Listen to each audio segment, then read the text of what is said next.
मत जुर्अतो हिम्मत का है इज़हार, सीधी बात रिवायात सहाफत का अलम बरदार, सीधी बात। नाज़रीन गिरामी अस्सलामु अलैकुम वरहमतुल्लाहि वबरकातुहू। सीधी बात के ताज़ा तरीन प्राइम टाइम में आप लोगों का इस्तकबाल है।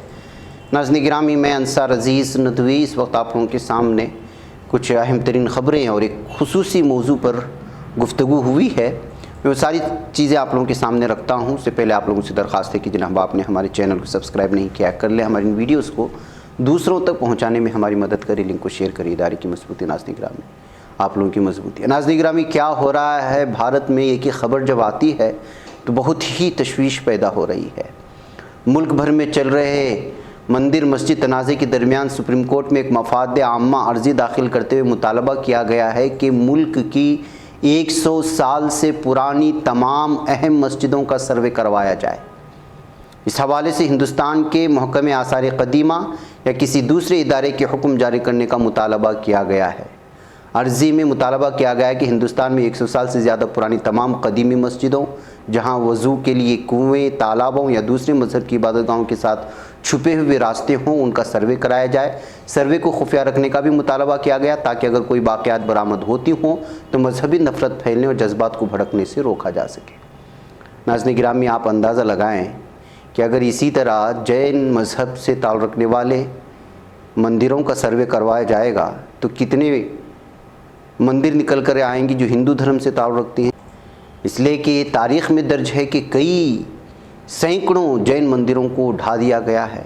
बहरकैफ इसकी एक तफसीलात है, मैं किसी दिन आपके सामने रखूँगा। अब ये सूरत हाल पैदा हो गया। नाज़रीन गिरामी, 100 साल पुरानी तमाम मसाजिद पर सर्वे करने की अर्ज़ी भी पेश करने की कोशिशें हुई हैं।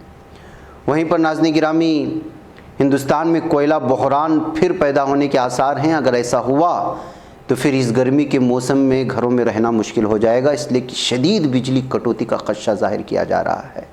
यानी कि इस वक्त जो है भारत भी उसी तरह के रास्ते पर चल निकला है जिस तरह के रास्ते शुरू में श्रीलंका में पैदा हुए थे, पेट्रोल और डीज़ल के रास्ते से। हिंदुस्तान को रवां माली साल 2022 और 23 की दूसरी यानी सितंबर में ख़त्म होने वाली सहमाई के दौरान कोयले की शदीद क़िल्लत का सामना करना पड़ सकता है, क्योंकि इस वक्त बिजली की तलब ज़्यादा होने की तवक्को है। ख़बर रसा इदारे रॉयटर्स के मुताबिक वज़ारत तवानाई की एक दाखिली कमेटी ने अपनी रिपोर्ट में इन ख़दशात का इजहार किया है। इससे मुल्क में बड़े पैमाने पर बिजली कटौती का ख़तरा लायक हो गया है, जिससे आवाम परेशान हो जाएंगे। नाज़रीन गिरामी, मसाजिद के ख़िलाफ़ जो मुहिम जारी हो रही है, इस सिलसिले PFI जो है इस सिलसिले में मुखालिफत की मुहिम चलाने की बात कही है और जिस तरह साजिशें हो रही हैं उसको आवाम के सामने लाने का फ़ैसला कर लिया है। फ़ैसला 23-24 मई को पोथनथानी केला में मुनक़िदा PFI एग्जीक्यूटिव मीटिंग में लिया गया था। PFI का मानना है कि ज्ञानवापी और मोथरा मस्जिद के ख़िलाफ़ अदालत में दायर दरख्वास्त गलत है और लगातार मस्जिदों को निशाना बनाने की कोशिशें हो रही हैं। नाज़रीन गिरामी, ऐसे बहुत सारे मसाइल हैं जिस पर गुफ्तगू करना है। ऐसे में शहर बेंगलुरु के एक मशहूर और मारूफ समाजी कारकुन जनाब सैयद मुजाहिद साहब से हमने आज के प्राइम टाइम में उनसे गुफ्तगू करने की कोशिश की है। मैं चाहता हूं कि जो मुख्तलिफ़ मौज़ूआत पर और कर्नाटक की भी मुख्तलिफ़ हालात पर गुफ्तगू हुई है उस पर उन्होंने खुल कर बात करने की कोशिश की है। किस तरह सियासत चल रही है आप उसको सुने और मकामी सतह की सियासत सारी चीज़ें सुनने की कोशिश करें। मुझे इजाज़त। नाज़रीन गिरामी, इस वक्त मैं हमारी स्टूडियो में एक अहम तरीन हमारी मकामी सतह की बेंगलुरु की एक शख्सियत के साथ हाज़िर हूँ जो समाजी कारकुन भी हैं और एक मशहूर ताजिर भी माने जाते हैं और हाल ही में बहुत सारे इल्ज़ामात लगे हुए थे, उनसे बरी भी होकर के आए हुए हैं, जनाब सैयद मुजाहिद साहब। दरअसल मुजाहिद साहब बेंगलुरु शहर में जब भी कोई कौम पर, मिल्लत पर कोई बात आती या कोई मुतासिब किस्म के लोग किसी बात को लेकर के बोलते तो उसका जवाब देने के लिए मशहूर हैं और वैसे भी सियासत में भी ज़्यादा दिलचस्पी रखते हैं और रियासत कर्नाटक के बल्दिया और कॉरपोरेशन के इलेक्शंस भी आने वाले हैं। इन तमाम चीज़ों को हम एक एक करके नेशनल और कौमी सतह से समझने की कोशिश करते हैं। मुजाहिद भाई, आपका इस्तकबाल है हमारे सीधी बात की स्टूडियो में। सबसे पहले मैं आपको, आप भी जानते होंगे वो ख़बर कि किस तरह से कल एक डिबेट में 2 दिन पहले कौमी सतह का एक बहुत मशहूर चैनल है, उसमें जितने भी पैनलिस्ट हैं उसमें से एक ख़ातून जिसका नूपुर शर्मा बताया गया है, उसने आप सल्लल्लाहु अलैहि वसल्लम के सिलसिले में गुस्ताखी की है और सरेआम की है, और इस वक्त लगातार उसकी गिरफ़्तारियों की सोशल मीडिया में जो है अरेस्ट के हैशटैग भी चल रहे हैं, मुतालबे हो रहे हैं। आप इस सिलसिले में क्या कहना चाहेंगे? अस्सलाम वालेकुम रहमतुल्लाहि व बरकातुहू। आपका बहुत बहुत शुक्रिया, आपने आपके स्टूडियो में आकर बात करने के काबिल समझें। जी। क्योंकि मैं बहुत दिनों से मीडिया से बहुत दूर था जी। लेकिन आज आपने इस मौजू पे बात करने के लिए आपने बुलाया और आपका बहुत तहे दिल से मैं शुक्रिया अदा करता हूँ। सबसे पहले मैं बीजेपी पार्टी से अपील करता हूँ कि जिस तरीके से आप सबका साथ सबका विकास करने की बात कहकर आप सरकार में बैठे हो, आप एक ज़िम्मेदार पार्टी बन गए हो। उस ज़िम्मेदार पार्टी के नाते से मैं आप लोगों को सलाह ये देना चाहता हूँ, जो स्टूडियो में भेजते हैं, जो आपकी पार्टी के हक़ में बात करने के लिए हो या जनरल तरीके से जो आवाम के मसाइल को बात करने के लिए, तो उस जगह इस बात का पूरा ख्याल रखना चाहिए कि कोई कम्युनिटी को हर्ट ना हो। जी, सही बात जी। तो कुछ लोग ऐसे भी हैं ताकि कुछ कम्युनिटी, ख़ासकर मुसलमान कम्युनिटी को टारगेट करेंगे या दलित कम्युनिटी को टारगेट करके चलेंगे, तो आने वाले दिनों में उनका एक सियासी ओहदा पक्का बोलकर समझकर दूसरी कम्युनिटी का ख्याल किए बगैर उन लोगों को हर्ट करने की बात करते हैं। इसके ऊपर पाबंदी लगना चाहिए। जी जी, सही बात है। और लगातार वो इस वक्त जो है अरेस्ट के भी आप लोग जानते हैं कि किस तरह से इस वक्त जो है हैशटैग भी चल रहा है, और बहुत ही जो है इस सिलसिले में हमने कल भी अपने प्राइम टाइम में इस सिलसिले में अपील की थी।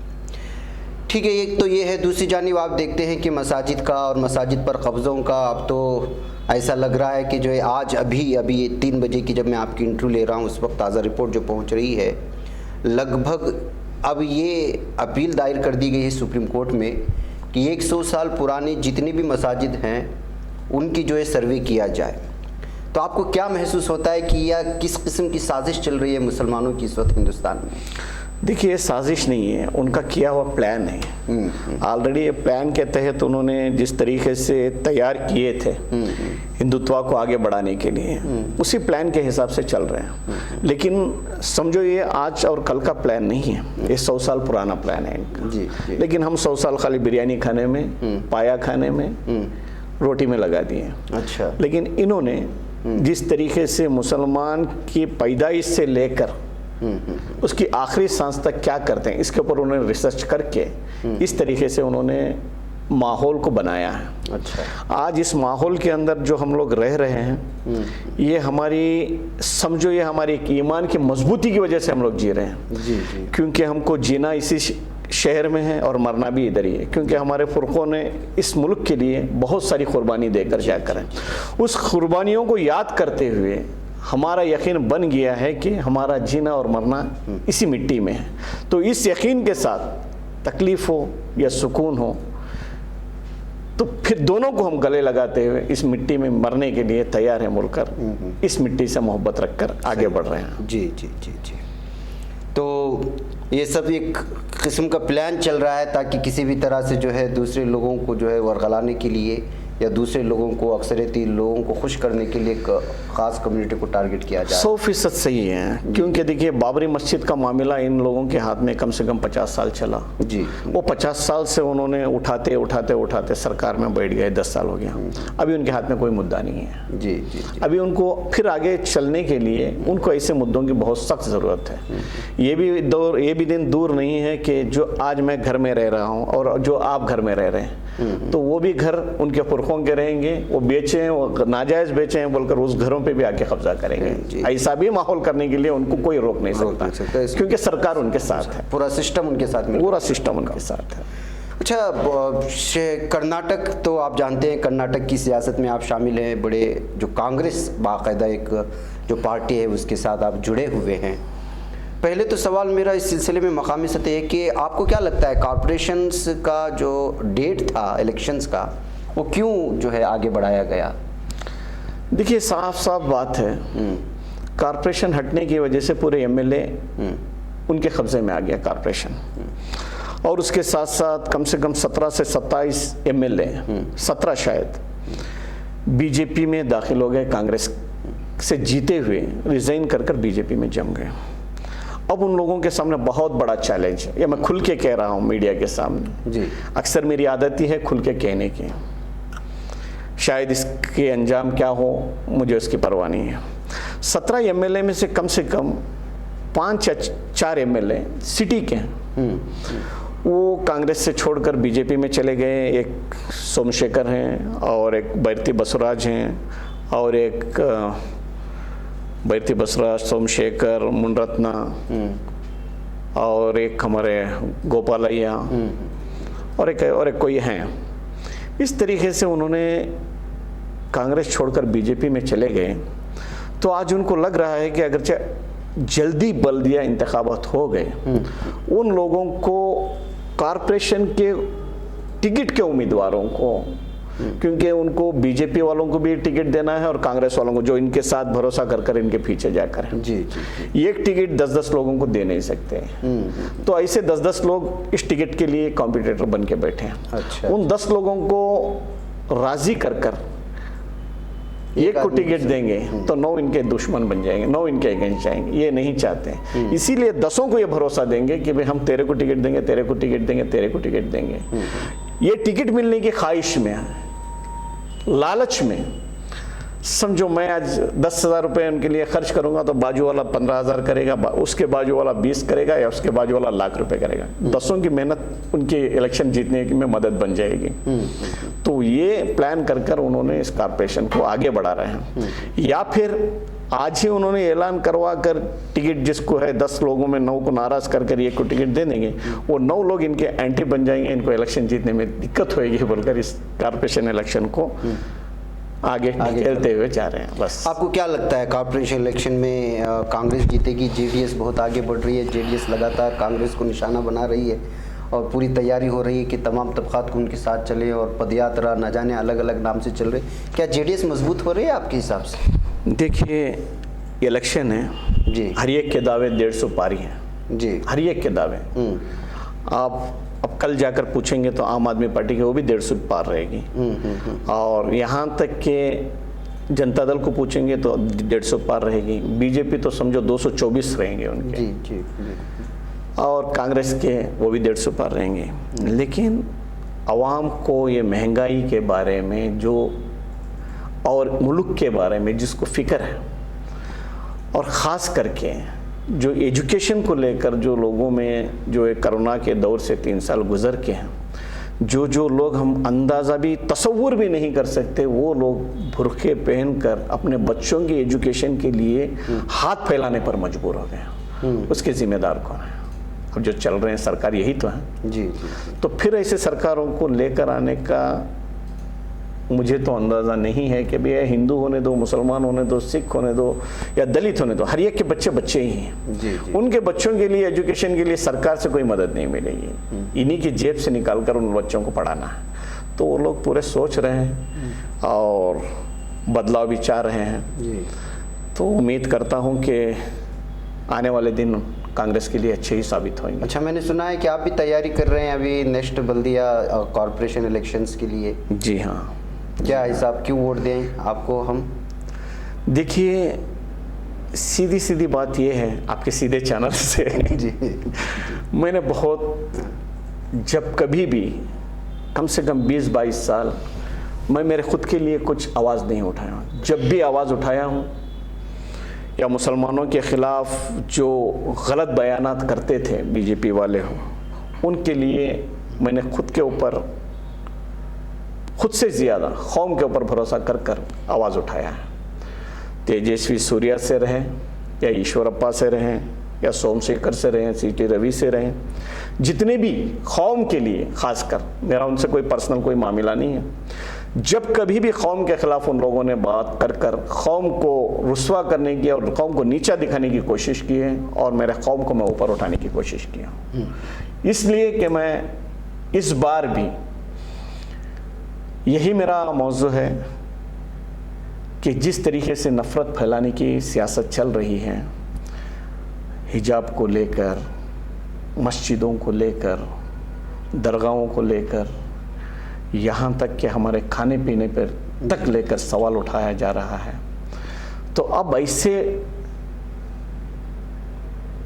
ऐसे मौके पर हमको खामोश बैठने वालों को पार्लियामेंट में हो या विधानसभा में हो या कॉरपोरेशन में हो भेजना मुनासिब नहीं है, क्योंकि एक एक की आवाज़ भी कौम के लिए बहुत ज़रूरी है।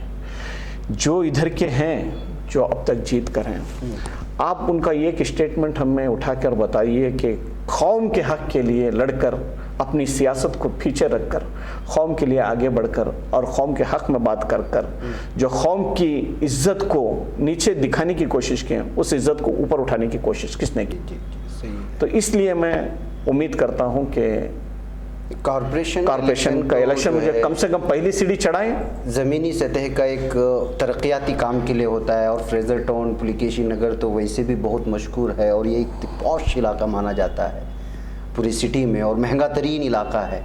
वहाँ पर अगर आपको मौका मिल जाता है, अल्लाह करे आप जीत जाते हैं, तो आप क्या तरक्याती काम करेंगे? जाहिर सी बात है कि कॉरपोरेशन सतह पे जो आवाम देखते हैं कि वो हमारे लिए क्या काम करे, चाहे हिंदू हो या मुसलमान हो या सेकुलर माइंडेड हो, जो कोई भी हो, आपको क्या कमियां नज़र आती हैं आपके पुलिकेशी नगर? देखिए, सबसे पहले कमियां तो मुझे ये लगती हैं कि जिसका साथ हम लेते हैं उन लोगों को भी सेकेंड लाइन लीडरशिप के लिए उनको आगे करना है, क्योंकि हम कब तक हैं, क्या हैं, एक सांस का भी गारंटी नहीं है बोलकर कुरान और हदीस से साबित है। तो इसके लिए जब हम आगे बढ़ते हैं तो हम पीछे से एक टीम को तैयार करके लेके जाना है, ये मेरी सोच रहेगी।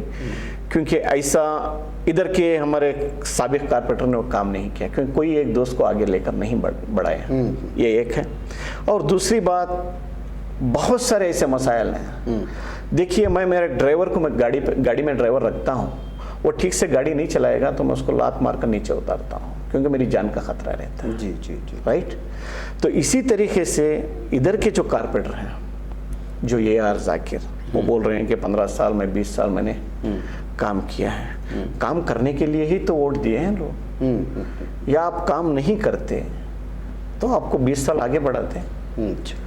अगरचे नहीं भी करते काम, तो जो आप टेंडर जो उधर से लेके आते हो फंड्स, क्या आपके घर वालों को लगा देते हैं?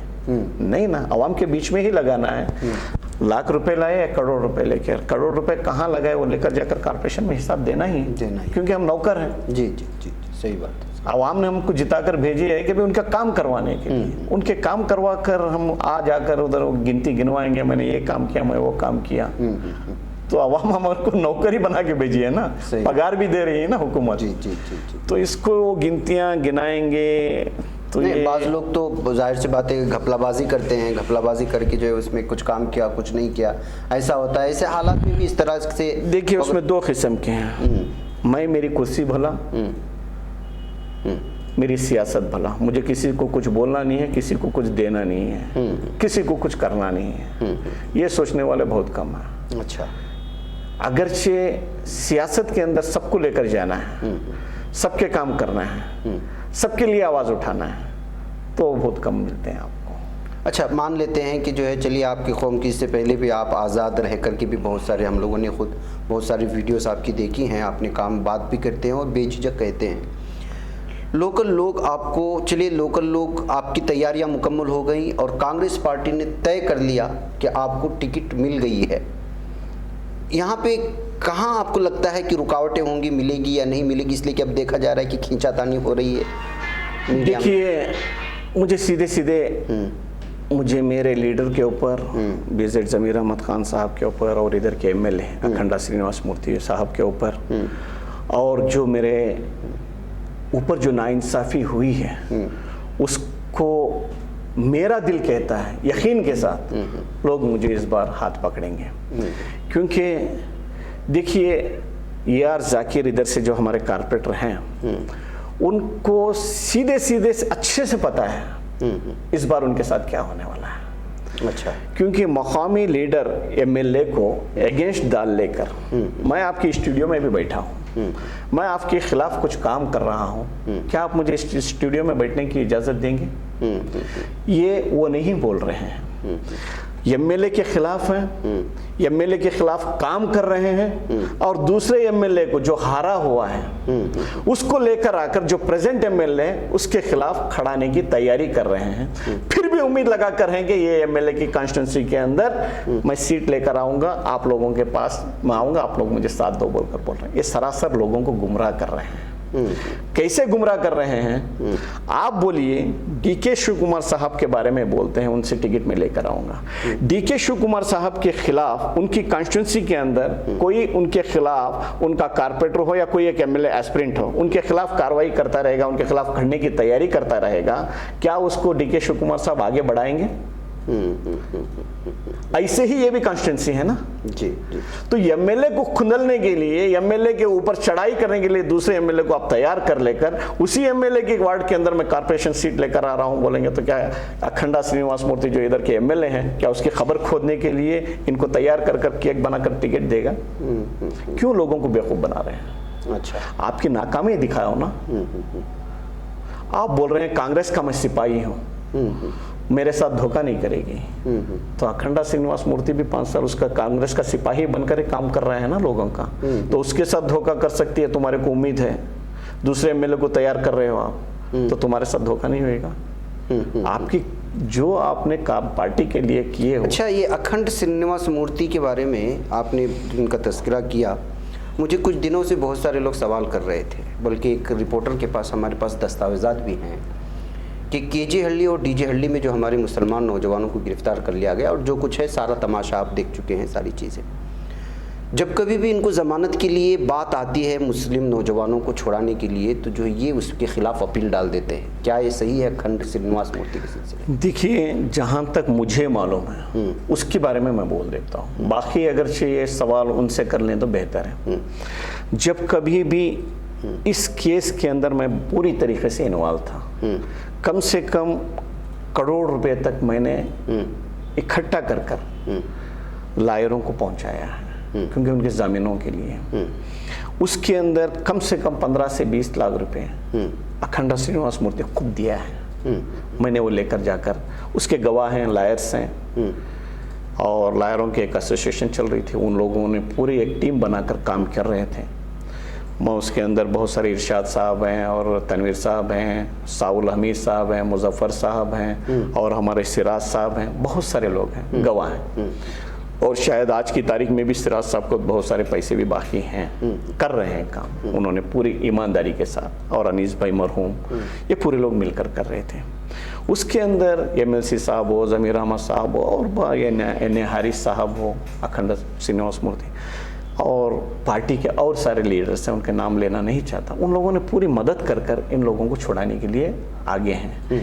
ये लोगों में देखो, जब जीता हो एमएलए के जीते जी प्रेजेंट रहने के बावजूद दूसरों को लेकर आकर कैंपेनिंग कर रहे हैं, तो जाहिर सी बात है ऐसे इल्ज़ाम डालकर उनको बदनाम करने की कोशिश करेंगे। ये उसमें से ये एक हथकंडा है।